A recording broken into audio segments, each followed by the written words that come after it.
Good morning. It's good to see each one of you.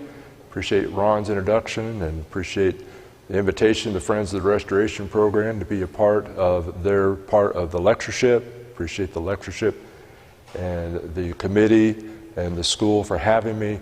Been looking forward very much to being here. This is the first time I've been here, but I've heard about the school for years and admired it from a distance. I don't have a lot of time, but I have a lot of material, and some of this we will go through very quickly.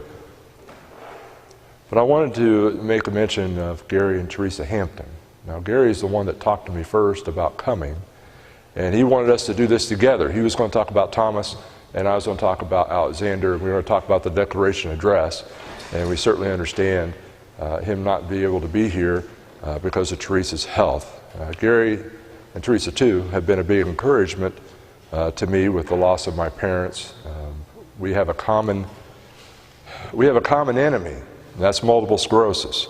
His wife has multiple sclerosis, and my mother had multiple sclerosis. And so we have talked about that for a long time, and we have been friends, and he's been a friend of my father for many years. And so sorry that he cannot be here, but we certainly understand that. When you talk about Alexander Campbell, just a little bit about him. Now, I'm going to assume that you know a basic sketch of his life.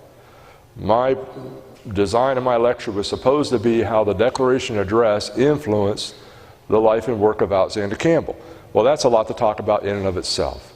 And so I'm going to make some assumptions about materials that relate to Campbell that you're familiar with. And so if you have questions afterwards you want to ask, that's more than fine.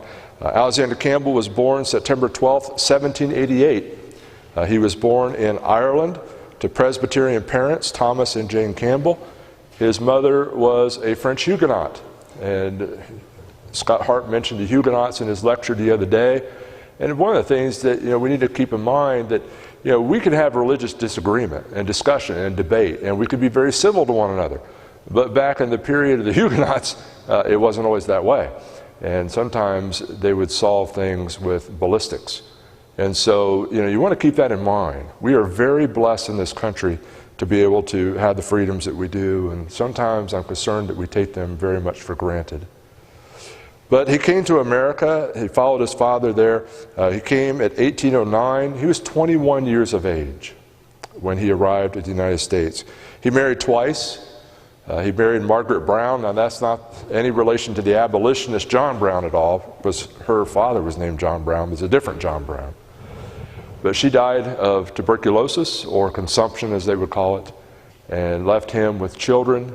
And she requested that Alexander marry her best friend, which was Selina, who Alexander Campbell baptized. And he agreed to do that, and she survived him. Her name was Selina Huntington Bakewell, and he married her July 31st, 1828, and she survived him. He's the founder of Bethany College. He was a proponent of Christian and public education, both.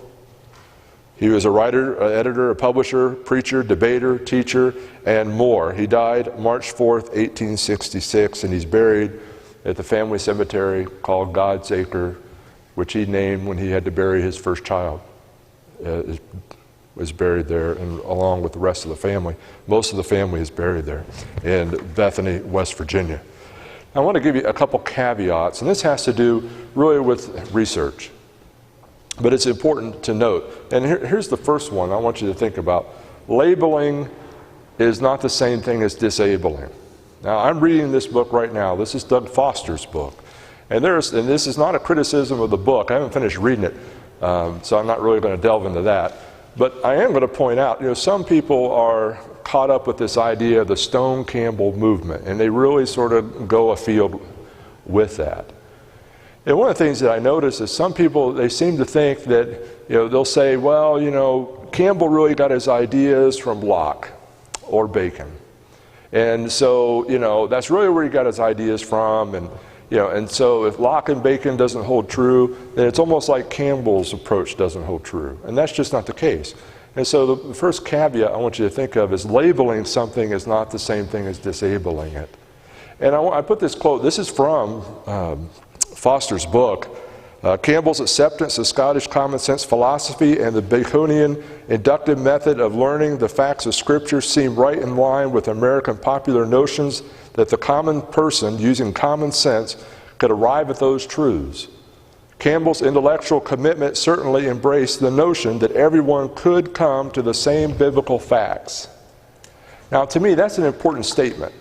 To me, it is. And the reason it is because some of the people that Foster runs with, and this isn't a criticism of them, I'm not here to do that, but they have this idea that, and they really harp on this idea of Bacon and Locke. But the fact of the matter is, it's common sense. Even he says that here. And that's really what we're after, right? We want to study the Scriptures, we want to use the reasoning faculties that God has blessed us with to learn what God's will is for us. So don't allow people to dismiss Alexander Campbell through labeling, or other people too. Look at the arguments. Look at the things that are being said. So that's the first one. The second one is similar to it. Truth is truth. A lot of people in Alexander Campbell's day, they would say, oh, you got all your information from Haldane. And Scott Harp did a really good lecture on the Haldanes and the Sandominians and all those gentlemen that influenced Thomas Campbell and the religious world of their time. And they'd say, you got all your information from Haldane or Sandeman. And Campbell pointed out and said, well, that's not the case. And he would say, I took the brightest feathers of them all, and I'm like a great speckled bird. It was just an analogy from another work that he was referring to, applying it to himself. And he makes a point there. He says that their views were the same on some points is as true as Luther, Calvin, and Wesley agreed in many points. And that's important to note. Truth is truth, regardless of where it's coming from. And we need to make sure that we're looking at the truth and not allowing personalities to get in the way of that pursuit. So that's the second one. The third one that I have down, feet of clay. We all have them. If you're going to go to Restoration history to look to find reasons to be disappointed, you'll find it. You'll find it. They're imperfect men. They're on a pursuit. They made mistakes. And I'm not here to parade those mistakes out in front of you. But I want you to acknowledge, as we all acknowledge, that we have feet of clay. We all have them. And these men were public men. They put information out there publicly for us to sit back and we can criticize. And we should be very thankful that they were willing to do that. It takes a lot of courage to do that. It'd a lot be easier to sit in the shadows. But they did that. But I want you to think about when you're going through and you see those feet of clay, to remind yourself that they're looking to the only one who did not have feet of clay. And that's what they were trying to get us to see, what they were pursuing, and that is Jesus. Also, another caveat, the fourth one, distorting the way things were doesn't help the way things ought to be. And that's important. And this is a picture, Alexander obviously, to those of you familiar with him, but this is one of the missionary reports. And if you read some, and this is on all sides of dealing with history relating to Campbell, but if you read some things, they'll make it sound like Alexander Campbell never supported the missionary society. Matter of fact, I don't even know what the source was. You'll know it when you see it. If you do readings, you may even be familiar with it. They'll say, well, Alexander Campbell, he just sort of went along with it, and he didn't even show up at the first meeting. They nominated him, made him president, but that's basically all he ever did with it. Well, that's just not the case. I mean, it would be great if he was opposed to the missionary society, but that's just not the facts. Now, it was different. The missionary society, as it started, evolved into something else. But that's important that you keep in mind. And another thing that I hear is some people say that, well, the Alexander Campbell, the Millennial Harbinger, favored the missionary society, but the Alexander Campbell of the Christian Baptists opposed it. And they'll say that. And I'm like, oh, that sounds good, but that's really a distortion. You might think, well, how could that be? Well, the reason I know that, and when I say distortion, I don't mean that they're intentionally doing that, but when Alexander Campbell wrote the Christian Baptists, he was a member of the Baptist Redstone Association. So yeah, you want to keep that in mind, those kinds of things. Another one, and the fifth one, and probably, in days' time, historical context matters. The historical context matters. Just a few things about the United States when the Campbells came. And I think this is important. This is a map, 1809, if I remember correctly, of what the United States looked like. Just some things. Thomas Jefferson was president. The United States consisted of 17 states. They had just purchased in 1803 the Louisiana Purchase for $15 million. That doubled the size of the nation. The population of the country, the entire country, is 6 million people.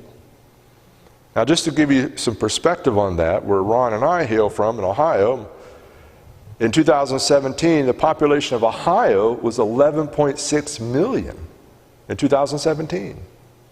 So when Campbell came, there's 6 million in the whole country. The slave trade with Africa comes to an end in 1807, but we would have to deal with the effects of it for years, and Campbell had to as well. Ohio became a state in 1803. And it's important to remember, the Civil War does not begin until 1861. Now, the 1861 is 54 years out into the future of when Campbell came. So you have to keep things in context, historical context, when you're looking at these matters, and that is important to do. I want to talk a little bit about this term paradigm shift. Now, when I went to graduate school, this term was all the rage. I wasn't familiar with it. I went to Freed-Hardeman and got a degree in management. I went to Kent State in Kent, Ohio, and all I heard, it seemed like, was this term, paradigm shift, paradigm shift. And I had no idea what a paradigm was and where it went to. I had no idea what they were talking about. Well, it came from this guy right here, a scientist and a philosopher, and he wrote this book, The Structure of Scientific Revolutions. He talked about a paradigm shift as something that happens that just changes the whole world. For example, we used to think that the sun rotated around the earth, didn't we? Well, we know that's not the case now, right? Well, that changed all kinds of things. It changed all kinds of things that we didn't even understand what it was going to lead to. And we've lived through paradigm shifts ourselves. How many of you can remember when there was no such thing as the internet? How many of you can remember saying, I will never have a cell phone? Or here's another one, I'll only have a flip phone, I'll never have a smartphone, right? Well, these are paradigm shifts. They change the way we communicate. Social media. There was a time when there was no such thing as social media. And some people wish that we didn't have social media. But we have it. It's here. Might as well make the best of it. That we're not going to go back unless we're forced to. So things change, and sometimes events happen that lead to big changes. And this was what happens in the world of Alexander and Thomas Campbell. And here's the paradigm shift I want you to think about. The founding of the United States of America. These two documents, the Declaration of Independence and the Bill of Rights, you might have thought that was the Constitution, but the Bill of Rights. There's a reason why people risk their lives to sail the Atlantic to come to the United States. And we know from history that was religious freedom. Freedom.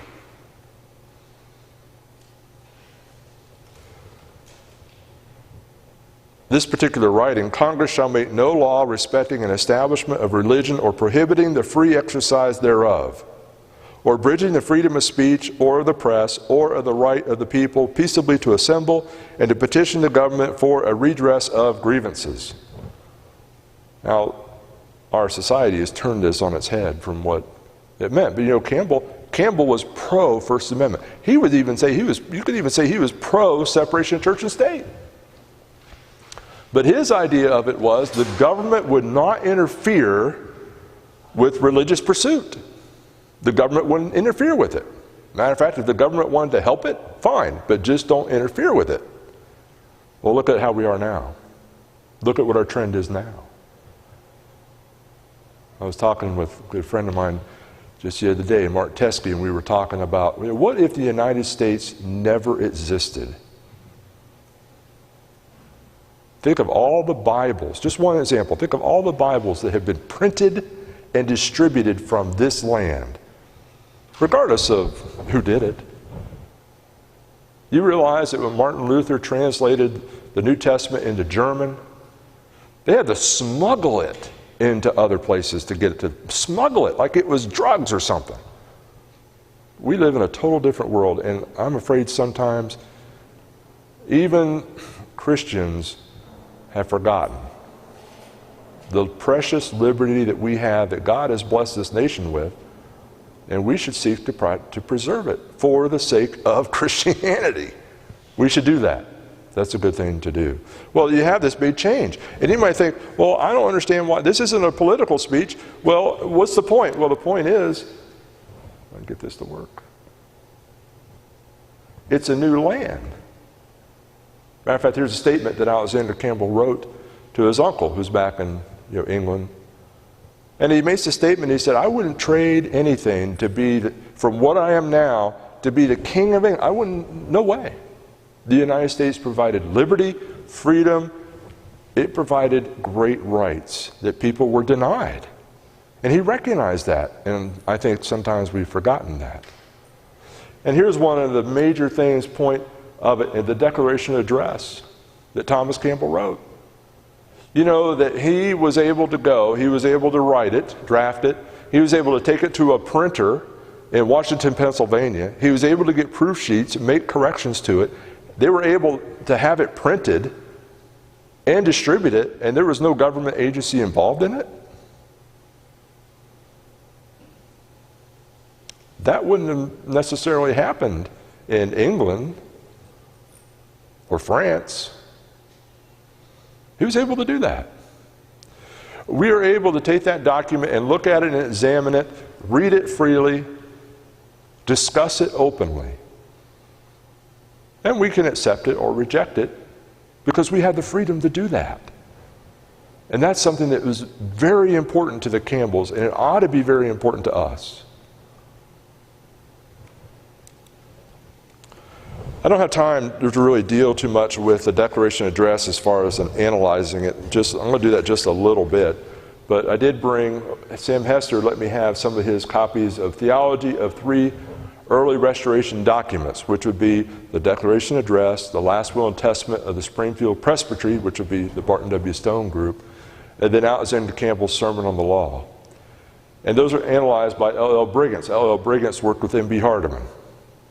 And so I would highly recommend, if that interests you, we have some of them. He sent me a box. You could purchase them for him. I'm just helping him, trying to get him to recoup his cost for it. But he gave us a special price on that, and you can see my wife, and she'll transact with you if you're interested. But I highly recommend you get it because people are out there distorting the record. And so I highly recommend looking at that. Now, we talked about the other day about this timeline, so I'm not going to spend a lot of time, but I want you to notice some of the dates and the things that happened. Thomas Campbell came over in 1807. He's a Presbyterian. He has to deal with the synod, the North American Synod of the Seceder Presbyterian Church. They assign him to go out and work with the Chartiers Presbytery over in the Washington, Pennsylvania area. And so he goes and does that, and as pointed out earlier, it doesn't take very long, he gets into trouble because he's teaching things contrary to the Philadelphian Confession of Faith. And they bring him up on charges. Sometimes people have this idea that, Alexander Campbell was strong and courageous and valiant, and he would stand toe-to-toe with anyone and meet him in debate and not have a problem with it at all. And they sort of look at Thomas Campbell and they say, well, Thomas Campbell was meek and mild and almost like he wouldn't hurt anybody. He was so different. Well, anybody who thinks that has never read Thomas Campbell's letter of resignation from the Presbyterian Church. You should read that. But he goes on and he gets in trouble with them, and he ends up leaving the Presbyterian Church, and his son is over in Europe. And his son ends up leaving the Presbyterian Church at about the same time, but for different reasons. Can you imagine when they get together? I mean, they didn't have email. They didn't have texting. If you wrote a letter, yeah, I mean, how long would it take to get there? Forever. Can you imagine them when they got together trying to explain to one another why they left the Presbyterian church? The church of their fathers, the church of their family religion? That's what they did. This is the house where Thomas Campbell wrote the Declaration Address. This is the marker. This is something that they showed the other day. This is Washington, Pennsylvania. There's a marker here. It's a parking lot. There used to be, the building was there, and then you have the newspaper that operates today. They're right there by that, the Washington Observer. And you could sort of read. It talks about there and marks it, and they have their meetings, and they keep going and going and going, and they're so used to being a part of an association that it really sort of, they keep wanting to join an association because that's what they were used to. It took them a while to realize that actually it took rejection for them to realize they really didn't need to be a part of an association, and then they go ahead and join an association anyway. Sometimes it's hard to see things as clearly as we see them today. It takes some time to do that. But let me notice a few dates here for you. May 4th, 1811, Brush Run Church is formed with 29 members. Alexander is licensed to preach. Thomas Campbell is appointed the elder. And it was called the First Church of the Christian Association of Washington County, Pennsylvania. That was the name of it. We usually just call it Brush Run. That's what it eventually became, Brush Run. First communion is observed May 5th, 1811. And then notice this, June 16th, 1811, weekly communion is now regularly observed. Now we would go, well, yeah, we do that all the time. But it wasn't always that way. It was that way in the first century. But it took people to get back to that, and the Campbells were a part of that. In 1811, Thomas Campbell begins immersing people. He hadn't even been immersed himself. Neither had Alexander. And then June 12, 1812, Thomas and Alexander are both immersed. Now, they sent out the Declaration Address. They had the idea that we're going to declare to the different religious bodies of Washington County what we're about, what we're trying to do. And they had Thomas write the Declaration Address to do that. And it didn't produce the results that they wanted. But we still have it, and we recognize a lot of the principles from it. He wrote a series of propositions, Thomas did. And I want you to think about these propositions as it relates to how these are seen in the life of Alexander Campbell. It's awful hard to say that a document influenced another person and guided them and all that, but you can see the principles. And so let me just put a few of these up. I'll put up 4 of them. The first one, I'll just notice the expression, according to the Scriptures. According to the Scriptures. That's what they're after. What do the Scriptures say? Not what the creeds say, not what the Church in Scotland says. What do the Scriptures say? The second one, there's the third, oops, sorry. The second one's actually proposition number 3. But notice the expressions, what is expressly taught and enjoined upon them in the Word of God. Or this other one, either in express terms or by a proven precedent. We recognize those phrases. Proposition number 4,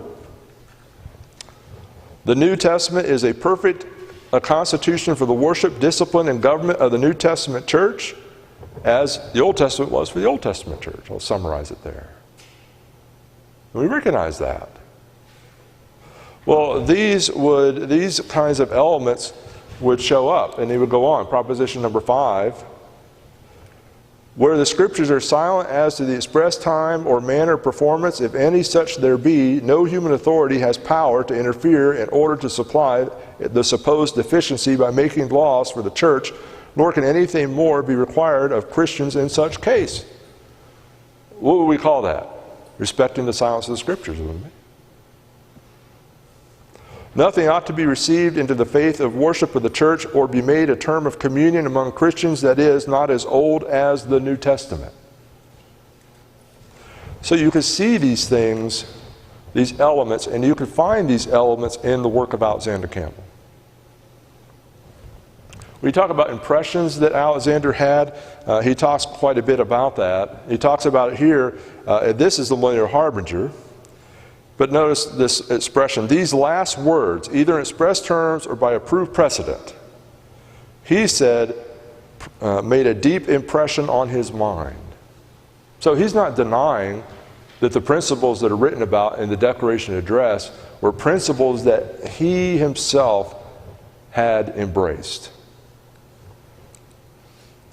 He goes on and he writes a biography about his father. Now, his father was gone already. So he writes this, but he's reflecting on the document, the Declaration Address here, and he says that, thus saith the Lord, either in express terms or by approved precedent. You see that expression again. Now this is towards the end of the Campbell's lives. He still uses that expression, still referring to the Declaration and Address, that principle. So there's no doubt there's an influence there. You know, Alexander Campbell, just as a side note, you know, Alexander Campbell was homeschooled. He's homeschooled. He was taught by his father and his mother. One of the first people in our nation to advocate public education was Alexander Campbell. There was no public education. And he believed, as others did, that if you want to have a secure republic, you've got to have an informed citizenry. He believed that. He thought that was essential to the preservation of the nation. And he also was an advocate of Christian education. Well, the Declaration Address, this idea, you know, you can't add to the Scriptures, you've got to respect the silence of the Scriptures, that produced a crisis. And I'm not going to talk a lot about it, but it didn't take long for them to realize that, oh, we are really setting on a course here. We're not exactly sure what all this is going to lead to. And the first crisis they come into is infant baptism. Where in the Scriptures is justification for pedobaptism, infant baptism? There wasn't any. You know, sometimes we think, it's hard for us who have been reared with Christian parents, who've been members of the church, and it's a part of our lives, or sometimes it's hard for us to understand or appreciate how difficult it is for someone who's coming out of denominations to embrace the truth. It's a process. It doesn't happen right away. It's easy for us. It's not so easy for them. It takes time and patience and perseverance. It's easy for us because that's all we've known, some of us. And you can see that lesson in this immediate crisis they're going through.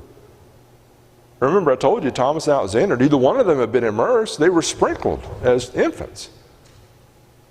And they realized, ooh, we need to, not only do we not sprinkle our, you know, Alexander wasn't going to sprinkle his little girl. Not only did they learn that, but they also realized, Alexander was, I'm a unimmersed believer. And he debated with his father about it, and they both came to the realization that they needed to be immersed. And so that's what happened. But these principles influence him. Now, Alexander was an author. He wrote several books. Part of the challenge of his lecture is what to leave out. What to leave out. But I'll just let you see those. But you have to look at how Alexander approached the Scriptures. What was his hermeneutical model? And you can find that in his book, Christianity Restored. Although he didn't like the title, Christianity Restored. That wasn't his title. And he would say, sometimes he would say things that would be inconsistent. I mean, they just are. And he didn't like the term Christianity Restored. But you know, he would use that term in other places. He didn't like the term restoration. He preferred reformation. But you know what he would do? He would use the term restoration. He would use that. And so, you know, sometimes it's, you know, consistency is a little difficult. But in this work, he talks about his hermeneutic. He says, to restore the gospel is really a great matter and implies that the person or the subjects of such a favor once had it and lost it. Sometimes people will talk to me about restoration history and they'll say, well, you know, we're not here to restore the church. We're not here to restore the Bible. We're not here to restore Christ. They never went away. And that's true. And Alexander would agree with that. But it isn't about restoring God. It's not about restoring the church. It's not about restoring the scriptures. No, it's really about restoring us to the scriptures, to the church, to Christ. We're the ones that need a restoration, not God. God is in the restoration business, right? He's in the restoration business. That's God's business. Some of the rules of interpretation that Alexander gave, but it is our present duty only to say that before we can feel any confidence in our interpretations of any law, commandment, or institution of religion, a previous question must always be decided. To what dispensation did it belong? We talk about that all the time, don't we? Well, that's a part of the law of Moses. We're not bound by the law of Moses. We're bound by the New Testament. The law of Moses has been, well, that's something that they had to discuss and debate and argue with for quite a bit. Another one. In examining the contents of any document, of any book, or precepts, promises, exhortations, observe who it is that speaks and under what dispensation he officiates. Is he a patriarch, a Jew, or a Christian? And he goes on. And you can see these are concepts that are very familiar to us. Very familiar to us. Call Bible things by Bible names. I think we need to sort of brush up on this a little bit today, don't we? I get very concerned when I hear New Testament Christians embracing denominational terms. Things like Ash Wednesday. I've seen members of the church that say that, I don't see anything wrong with Ash Wednesday. And I'm like, well, it's not in the scriptures. Well, it doesn't hurt anything. You know, they're embracing the Lenten calendar.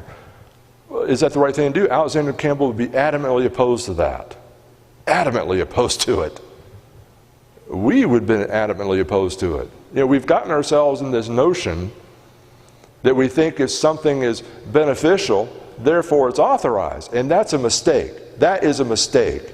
We do not operate the church based on utility. We do not operate the church based on what we think works. No, we operate the church based on what the scriptures teach. That's what we do. And Alexander Campbell is saying, call Bible things by Bible names. And we need to get back to that. We need to get back to that. Some of Alexander Campbell's early preaching included a defense of the Declaration and Address. This is from one of his early sermons. This is quoted in Robert Richardson's book. Incidentally, I will make this comment. Robert Richardson was Alexander Campbell's doctor, not his son-in-law. Now, you just remember that I said that, and when you come across it in a tertiary source where they make that mistake, you'll know David read that book. It wasn't his son-in-law. That was Pendleton. Somebody else, incidentally. But he defended the Declaration Address in his early preaching. Also the Sermon on the Law. His classic Sermon on the Law. He gave that at an association meeting. He wasn't even supposed to speak. He wasn't scheduled to speak. As a matter of fact, where it was at, where this association meeting was held, he had an adversary who didn't want him to speak. They had a guy scheduled that was coming from further out of town than Campbell came, and they said, well, we're not going to have Campbell speak, even though everybody wanted to hear him. Well, we try to get the person that drives the farthest away a chance to speak. They came all this way, then they ought to have the right to speak. Well, unfortunately for that gentleman, but fortunately for us, that person became ill. They didn't have anybody to speak. Well, we got to have somebody speak. Well, let's have Alexander Campbell speak. And they did, and that's when he delivered the Sermon on the Law. And it is a classic sermon that you ought to read, and I'll tell you right now, if you read it, if you have a good preacher, you've realized you've had that sermon preached to you. The principles of the Sermon on the Law. Alexander wrote about it, and he said that it was amazing that he was even a part of the Reformation movement, the Restoration movement. He said that sermon caused all kinds of controversy and all kinds of it really set the Baptists, he was a member of the Baptist Association, It really upset them. They did not like it. You know, we have the same kind of debate today. We have it today. And you might think, oh, I don't understand. How do we have it today? Well, we have it today with statements like this. You know, the Ten Commandments, that's a part of the law of Moses. That has been abolished. We follow the New Testament. And you'll have people say, oh, does that mean it's okay to murder? Well, no, it says in the New Testament, thou shalt not murder. Thou shalt not kill. You see, we have these same kind of debates today. And that really sort of set the Baptist church because they wanted to keep the Ten Commandments as the Ten Commandments. And so that really set the stage for a lot of controversy that he had to go through.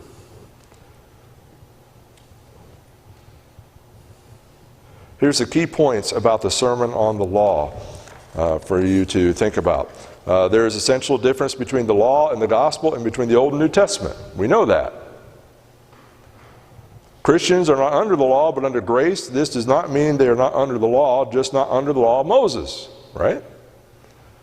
There is no necessity for preaching the law in order to prepare men for receiving the gospel. You didn't have to be ordained by a seminary to be a preacher. Now, you can go and get an education and get a degree. You can come to this fine institution, they'll teach you how to preach. There's nothing wrong with that. But this place would not say that you had to come here to be a preacher. They wouldn't say that. They would just offer you the opportunity to do it. There's a difference there. All arguments for infant baptism and other elements using the law of Moses as proof are nullified. Believe me, they didn't like that one either. Now, the Baptists didn't mind that. But just about everybody else didn't like it. The Lord Jesus Christ and his laws should be venerated in the highest degree over Moses and his laws, precepts, and ordinances. Those are the key points of the Sermon on the Law. And those key points, if you've been paying attention, hopefully you have, are seen in the Declaration Address, aren't they? You see them there. Maybe not in those terms, but you see the principles. Alexander Campbell was an editor. He edited the Christian Baptist and the Millennial Harbinger. As was pointed out, the Christian Baptist and the Millennial Harbinger are two distinct publications. Matter of fact, the Harbinger started and they were still finishing the Christian Baptist. They didn't just run the subscription base and say, okay, we're going to just change the name on the masthead and go. It's two distinct publications. But the prospectus of the Christian Baptist, no standard of religious faith or works other than the Old and New Testament, and the latter as the only standard of the religion of Jesus Christ, will intentionally at least oppose nothing which it contains and recommends nothing which it does not enjoin. Does that sound familiar? It ought to. It's Declaration Address. That's his rules of interpretation. That's what the Campbells were doing. You could see it. He wrote a series of articles in the Christian Baptist called The Restoration of the Ancient Order of Things. And just a couple excerpts, I obviously don't have time to read these, but into every congregation of individuals to discard from their faith and their practices everything that is not found in the New Testament. Or another one. There must be and there shall be an abandonment of the new and corrupt nomenclature and restoration of the inspired one. Call Bible things by Bible names.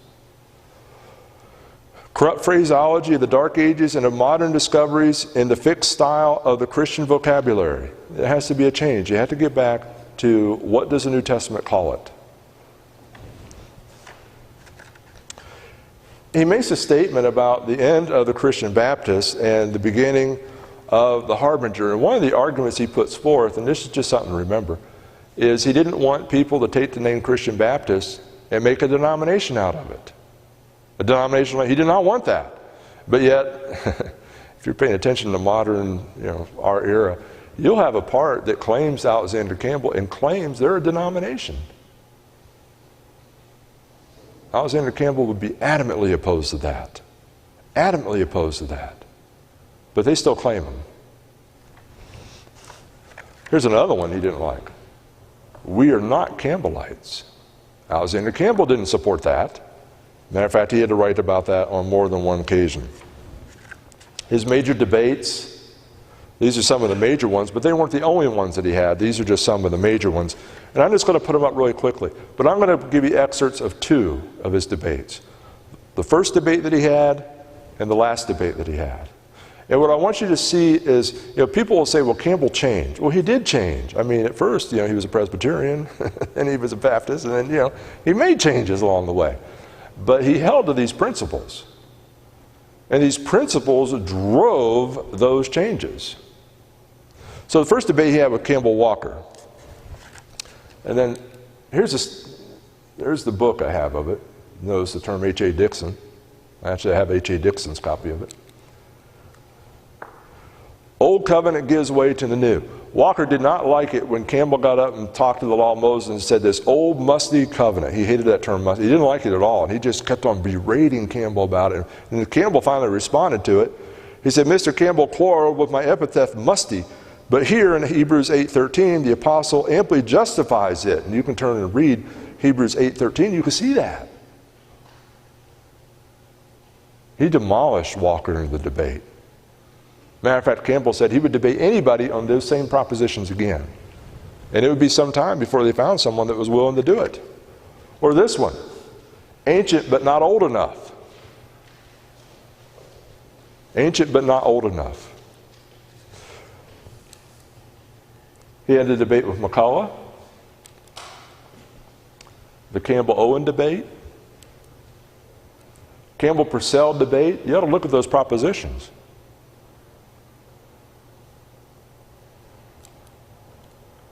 Campbell-Rice debate, that's his final debate. Creeds of human origin, not divine. This is his last debate. And one of the propositions they're debating is about creeds were evil. That's what Campbell's arguing. I wonder how long it's going to be before we have people say that Alexander Campbell advocated creeds. Or we should have creeds.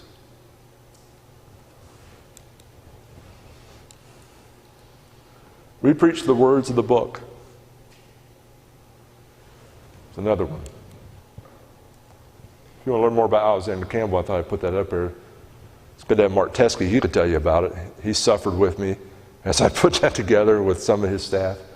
He was Gospel Broadcasting Network at the time. But I want to close with these two quotes. The express precept and the divinely approved precedent to which no man can rationally and religiously object made greater inroads upon speculative doctrines, dogmata, and usages than even the author of it himself imagined. Now, the author himself, he's talking about his father here. But even Alexander Campbell would agree with that. You see, they agreed on certain principles, and those principles drove us to where we're at today, whether we even realize it or not. Things like, we're going to speak where the Bible speaks, we're going to be silent where the Bible's silent. We're going to call Bible things by Bible names, do Bible things in Bible ways. We're going to respect the silence of the Scriptures. Today we rattle those things off and we don't even realize that people had to fight those things out.